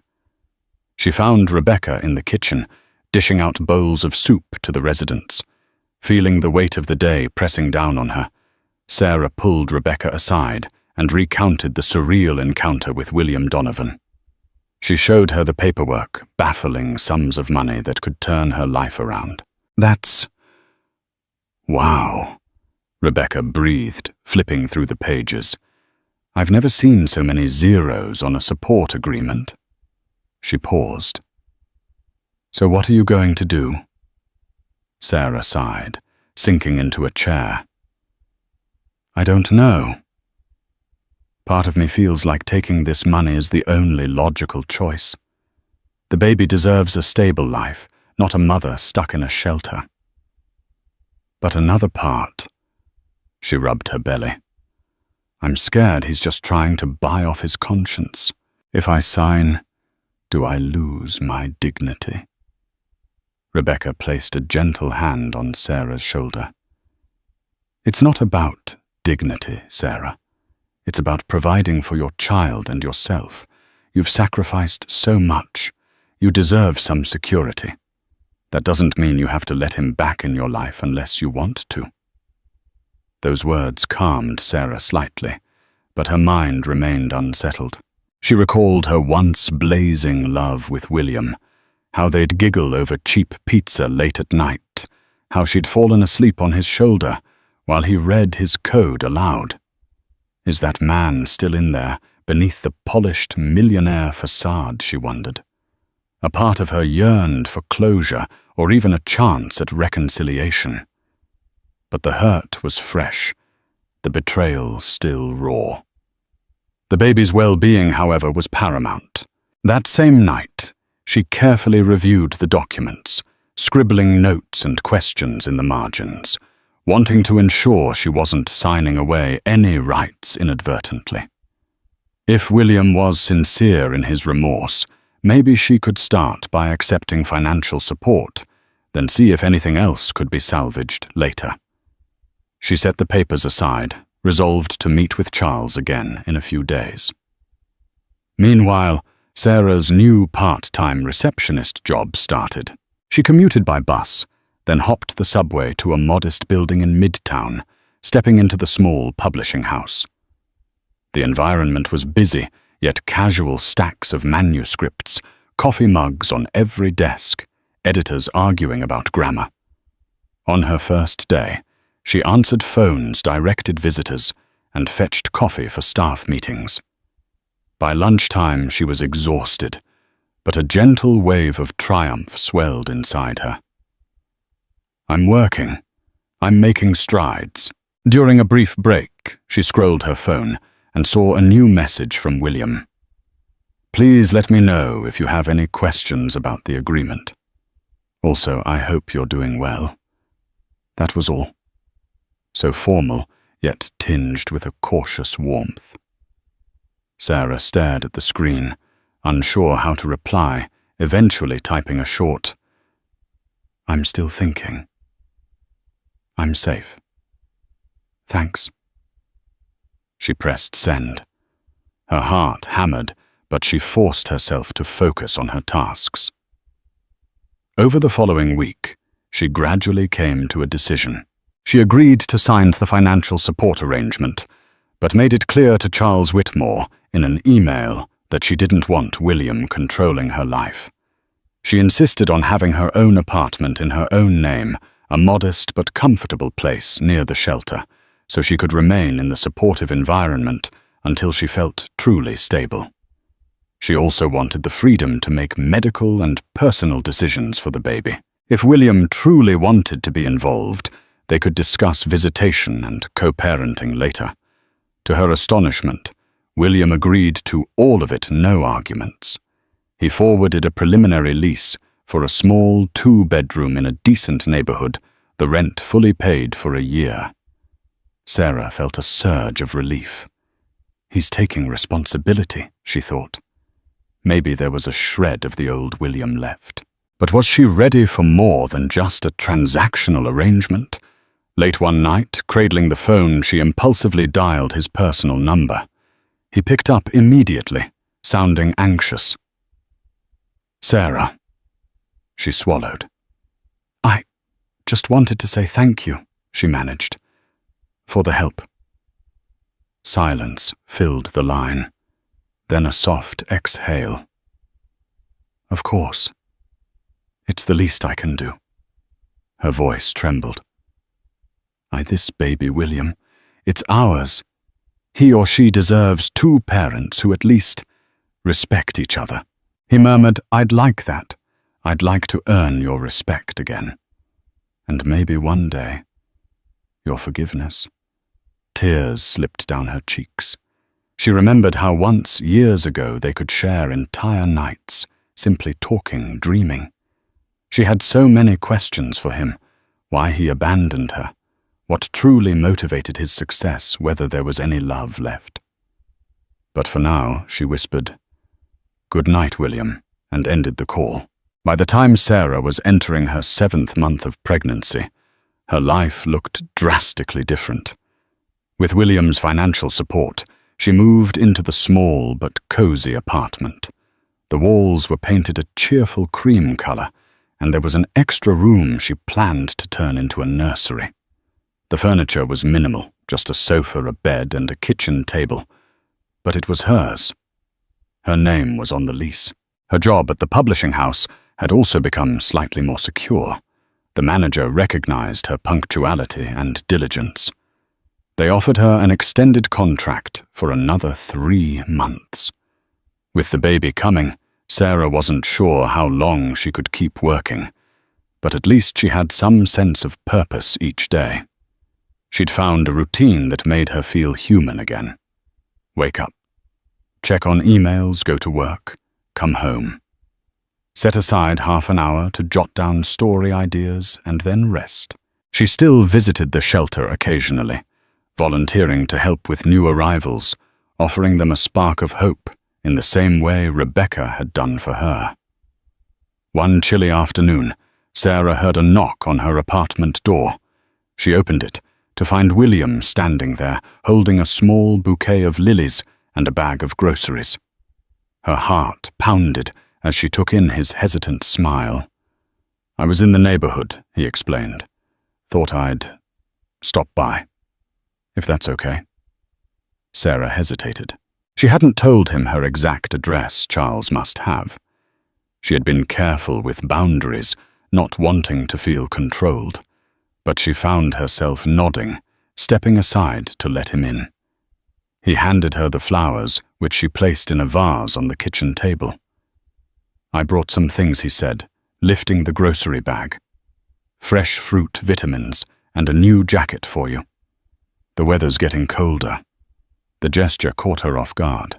"Thank you," she managed, smoothing her hand over her growing belly. His eyes flicked to the apartment, taking in the bare walls and modest furnishings. "It's nice, cozy," he remarked, trying to fill the silence. He glanced at her abdomen again, then back at her face.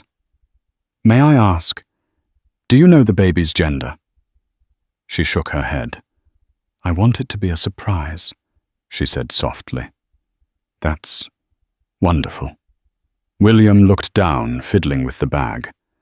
Finally, he exhaled. "Sarah, I know showing up like this might be too forward. I'm trying to respect your space, but I'd also like to be more involved. I want to help with the doctor appointments, the nursery, anything you need." She studied him, noticing a sincerity in his gaze that hadn't been there during their last tumultuous months together. Why the sudden change, she asked. She recalled the humiliating nights she spent on the streets, clinging to her coat for warmth, while he mingled with venture capitalists. William's shoulders sagged. "When I left, I was consumed by my ambition, believing I couldn't handle a relationship. I was terrified of failing. I did fail you in the worst way. Then once success arrived, I felt emptier than ever. All I had was money, status, and a hollow sense of accomplishment." He paused, voice raw. "I realize now that none of it matters, without love, without people who truly care about you. I guess I'm trying to atone for that. I can't change the past, but I can try to be here now." Tears prickled Sarah's eyes. The sincerity in his voice shook her. "I appreciate the honesty," she said slowly. She wondered if it was real or if guilt simply propelled him now that she was visibly pregnant and vulnerable. Yet a part of her, the part that remembered how they'd once dreamed side by side, wanted to believe him. "Would you like some tea?" she offered, gesturing to the kettle on the stove. He nodded gratefully. The two of them settled at the tiny kitchen table, sipping tea amidst the silence. The city traffic hummed outside. Neither knew how to pick up the pieces of a shattered marriage in one afternoon, but at least they were there, trying. After a while, William cleared his throat. "I'd like to take you to your next prenatal appointment," he said. "If you'll let me. I can drive or we can get a car. Whatever you prefer." She hesitated only briefly before nodding. "That would be nice." Deep down, a small flicker of warmth lit her heart, something akin to hope. William accompanied Sarah to her next prenatal appointment at Bellevue Hospital. Miss Frances, the shelter nurse who volunteered there, greeted them warmly, but Sarah noticed the curious glances from staff members. She imagined they recognized William. His face was plastered across business headlines. Yet to his credit, he didn't flaunt his status. He simply held Sarah's coat while she changed into a gown and asked the doctor thoughtful questions about the baby's development. They heard the baby's heartbeat again, steady and reassuring. William's expression softened, and Sarah saw tears in his eyes. A powerful wave of emotion struck her. It was the first tangible moment she realized he truly cared about the child. On their way out, he placed a gentle hand on her back, guiding her through the bustling hallway.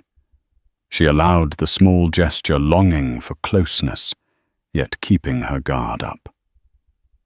In the hospital lobby, they unexpectedly bumped into a familiar face, Barbara Donovan Williams' mother. Her short silver hair was styled elegantly, and she wore a designer coat. She froze upon spotting her son with Sarah. "William," she exclaimed. Then her gaze flicked to Sarah's round belly, and her eyes narrowed. "I heard rumors, but I thought you two were done." Sarah instinctively braced herself. She recalled the tension with her mother-in-law, who never quite warmed to her. Barbara had always found subtle ways to criticize Sarah's family background and modest means. She also blamed Sarah for distracting William from more important ambitions. William squared his shoulders. "Mother, this is Sarah. My wife. She's pregnant with our child." Barbara's lips pressed into a thin line. "So you're reconciling?" she asked, voice laced with disapproval. Sarah couldn't hold back. "I wouldn't call it that," she said quietly. "We're trying to figure things out, at least for the baby's sake." Barbara sniffed disdainfully. "William, you have far too many responsibilities to let old mistakes drag you down." She eyed Sarah as if she were an intruder. "Why didn't you tell him you were pregnant sooner?" A flame of anger rose in Sarah. "I tried. He left, and I had no way to reach him. And trust me, I wouldn't call carrying your grandchild a mistake." William gently took his mother's arm. "Enough, Mother. The baby is my responsibility, and I won't have you speak to Sarah that way. We're not discussing this here in a hospital lobby." Barbara sniffed again. "We'll talk later, William." She glared at Sarah with thinly veiled contempt, then turned on her heel and walked away. Heart-pounding, Sarah noticed people staring. She blinked back tears, humiliated by the confrontation. William's jaw was tight. "I'm sorry." "She had no right to talk to you like that," he said softly. But Sarah's mind raced. She recalled how Barbara had once told her she wasn't good enough for William, that he needed a partner more on his level. Now wealthy and successful, William's family clearly saw Sarah as an obstacle. "It's fine," she muttered, though her trembling hands said otherwise. "I'll manage." They walked outside, the crisp air hitting their faces. William turned to her. "Please don't let her get to you. She doesn't speak for me." Sarah found her resolve. "I won't. But if we're going to co-parent, I need to know you'll stand by me, not be swayed by your mother's opinions." He nodded, eyes earnest. "I promise." Though his promise felt genuine, Sarah couldn't ignore the chill left by the confrontation. She remembered the nights when William's mother belittled her for dreaming of being a writer, for lacking financial security. Would that negativity poison their child's life too? Or had William grown enough to shield his new family from it? Only time would tell. On the drive back to Sarah's apartment, the tension was palpable. William tried to make small talk about the baby's due date, about nursery decor. But Sarah was lost in her thoughts. In a rare moment of vulnerability, he admitted quietly, "My mother was always controlling. Part of why I left was because I felt suffocated by her expectations, by the pressure of success. I let that overshadow you and me. I'm sorry." Sarah clutched her seatbelt. "What's done is done," she said, voice steady. "Let's just focus on the future, on doing right by this baby. That's all that matters." Inside, though, her emotions churned. Could we really have a future together, she wondered? Or is it just going to be co-parenting with a man I once loved? At her apartment, he walked her to the door. "Call me if you need anything," he said softly. She nodded, uncertain if she'd ever be ready to let him fully back into her life. The final weeks of Sarah's pregnancy arrived with a swirl of conflicting emotions. Her belly felt enormous, every movement an effort. Sleep eluded her, replaced by a blend of excitement and anxiety about the impending birth.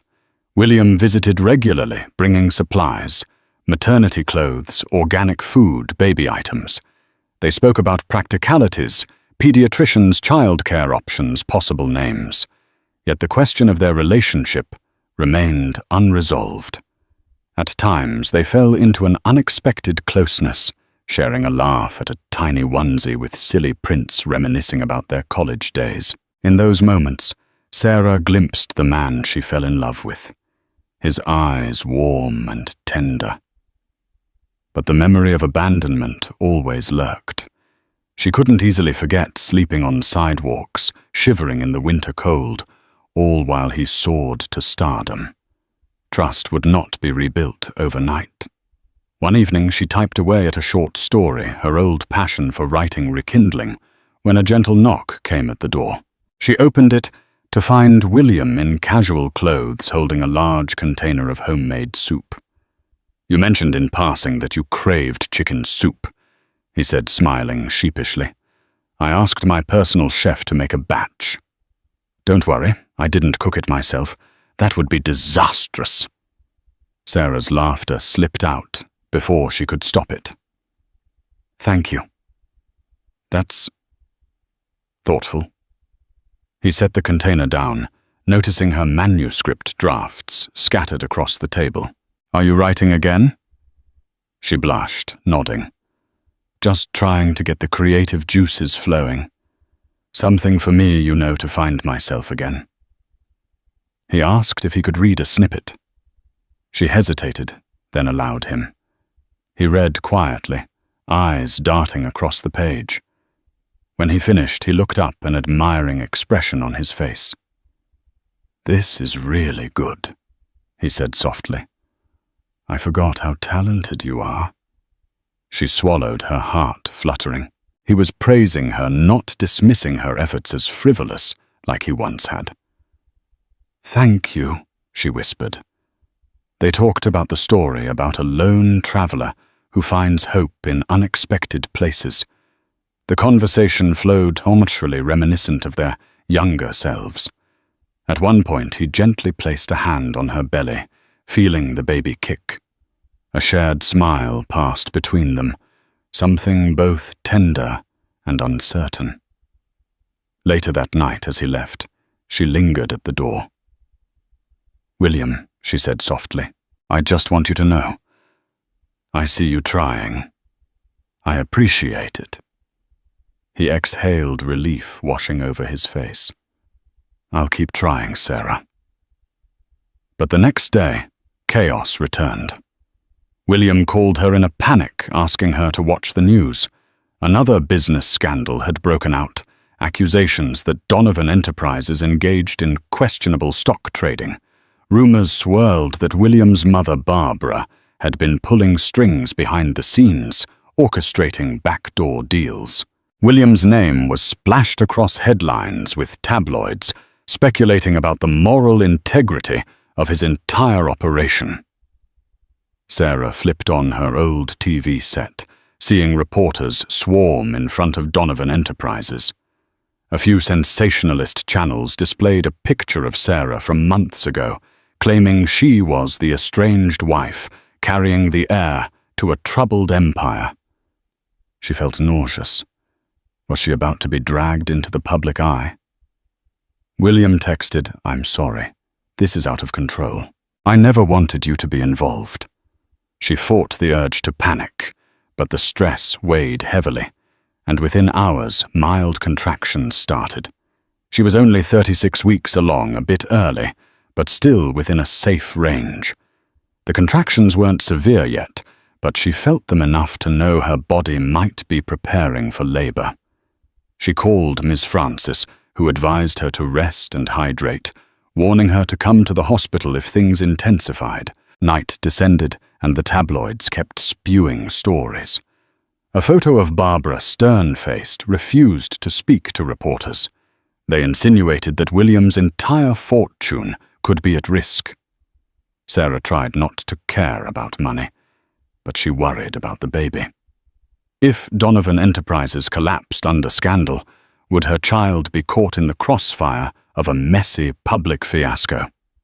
When William arrived at her apartment, he looked drained, like he hadn't slept in days. "I'm sorry for the media circus," he said, running a hand through his hair. "I had no idea my mother was involved in shady trades. I've fired the people responsible, but the damage is done." Sarah tried to remain calm, but the Braxton Hicks contractions flared, causing her to wince. William noticed immediately fear flashing across his features. "Are you okay?